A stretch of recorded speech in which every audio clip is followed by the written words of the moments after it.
Annual chimney inspections are something that's very, very important, and most people take it for granted because they don't understand the reason for an inspection. Most people think about having their chimney serviced when it's time to have it cleaned or swept out, and that's only one aspect. There's numerous reasons why you want to look at your chimney on an annual basis. So regardless of the construction of the chimney, whether it's a wooden chimney chase clad in some type of siding, whether it's brick or whether it's stone, it's all influenced by weather conditions and storms. So if you have torrential downpours, if you have normal rain, that soaks into masonry materials of the brickwork and the mortar joints. And when that happens, the bricks swell up with water, and each brick can hold up to 1.5 cups of water. Well, the water breaks down the minerals in the bricks, and it pushes the salts and minerals out. And when you have a lot of water in your chimney, you will grow vegetation. So sometimes if you drive by and you see a masonry chimney, something made out of brick or stone, and you see a lot of moss or black demarcation lines, it's an indication that the chimney is water soaked.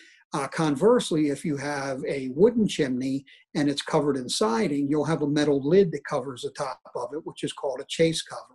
And they're prone to rust. And when they rust out, you allow water to come in through the top, and then that gives you a mold and a wood rot. So the inspection of chimneys is not looking just to see if they need to be swept out. That's one aspect. The other is to make sure that no damage has taken place in the last year or two. And that would be something such as a big tree limb whack it in the storm and you didn't know that something is loose up there. Or maybe you've got a puncture in your flashing from a tree limb or a hailstorm. Or just from water damage, and then it starts to erode out the mortar joints, or you start to get some loose bricks or some spalling bricks where the faces are starting to pop off. And then if this is hooked to an appliance, such as a furnace or a wood stove, we want to make sure that everything that connects the wood stove or the furnace is actually in good shape. So you'll have connector pipes, and we want to make sure that they're still solid and they contain all the products of combustion. We don't want to lose any carbon monoxide or any smoke infiltration into the home. These are all not healthy to breathe. They're an irritant, they're carcinogenic, and some of them can be lethal. So when we look everything over, you might not need to have your chimney even swept out, depending on what amount of fuel has been burned through it. But we can make sure that it is in good working order and it's suitable for use for another year. So there's 3 levels of inspection defined by the National Fire Protection Association and the International Residential Code. And a regular level 1 inspection is kind of just a look over by eye and maybe some areas that you can see a little up closer with a flashlight. And that's just a general look-see at the system to kind of get an idea, does it look like it's seaworthy or not?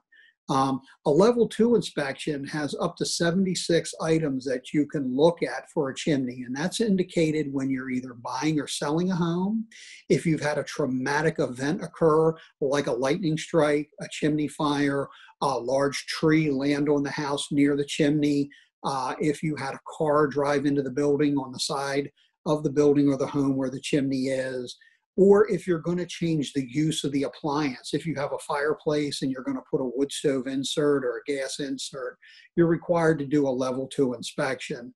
And that's a very in-depth inspection where a digital camera system will go inside the flue liner to inspect and make sure that that venting system is a sealed unit to pass the products of combustion.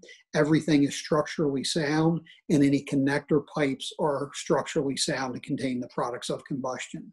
We'll look in concealed spaces such as the attic if there's areas that are available to see if the venting system or the chimney pass through the attic, and then we'll look to see in the basement ceiling if the fireplace is on the first floor. We will check the hearth extension, and then we check all the mathematical calculations as far as ratios of the size of the firebox to the flue liner opening, and the list goes on and on, but it's a very comprehensive inspection.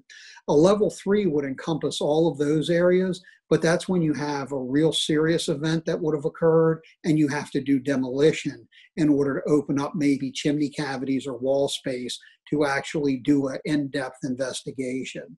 And that's something that can really take some time and is usually caused by again, a very traumatic event, something like an earthquake or a very severe chimney fire, and you're looking for extension, or a lightning strike to check for the structural stability of the system. The absolute best time of the year, due to most parts of the continental United States, would be what I remind people is anytime after tax day. So anytime after about the middle of April up until about the beginning of September is the best time. And the reason for that, that is going to be a time when most people are not thinking about getting their system serviced. So there's a little bit more flexibility in scheduling, and we usually have a better weather pattern if any corrective action needs to take place.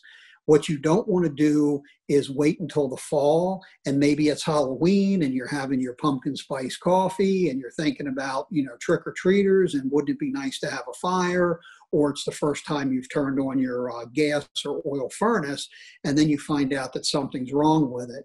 Well, usually most good chimney companies are booked a couple of weeks out that time of year. So now you have to wait for an appointment, and that's not a good thing, especially if you're talking about your primary home heating system, be that a furnace that's gas-fired or an oil boiler. So that's the reason we would want to do something in the April to the end of August, beginning of September time period. If you're looking for someone that is trained to be able to adequately inspect your chimney, we urge you to go to CSIA.org, and on our website you can find the certified technicians in your area. There'll be a little icon that pops up that says looking for a certified sweep in my area.